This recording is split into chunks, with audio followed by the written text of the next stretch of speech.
I was starting to pick up things from back in the day, so here's what the hell happened. I was a lieutenant, and that's probably about 1983. Friends of mine, our senior year back in high school, were looking at colleges in the fall of our senior year. I think folks start sooner now, but we thought we were leading edge in the time, and I drove them up to Cortland, and they stayed there. That they had some friends who had gone there ahead of them, so they liked that. I figured I'd travel over to Ithaca on Monday and see what Ithaca had to offer, and had a lot more to offer. And it was a fall day, and the leaves were out, and I'd taken the President's Host tour, which I think they still have to this day. And we were walking by the front of Hill Center, by the reflecting pool of Dillingham Center. Then the fountains came on. What a view! I didn't care what it cost. I'm going to school here. From the woman giving the President's Host tour, the senior woman, they asked for a question. I said, well, relative to a state school, how can folks afford to go into a private school? Because we were fairly poor. And she said, well, some of the guys live in the fire station. Most of the athletes do.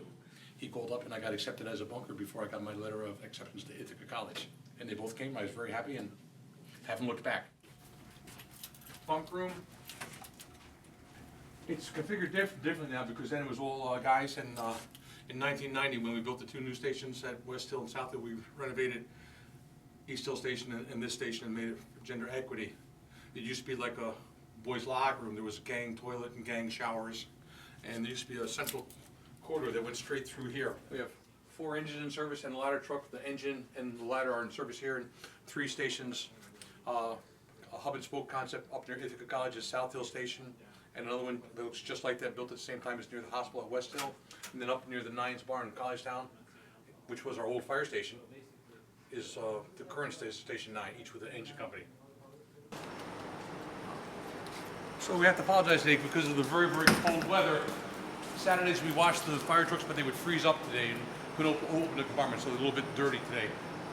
942, which is our rope rescue vehicle, and 944, water rescue vehicle, and we took the 2 people off this engine, they drove this up, and the 2 people off the ladder truck, and they drove the big rescue up, which is on the far side here.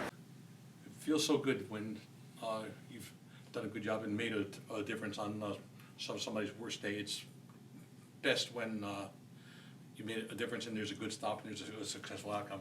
The worst day is when you do your best and it was such a bad deal that there was a life lost or significant property damage. You did your best and it still wasn't good enough. So those are the not as good days.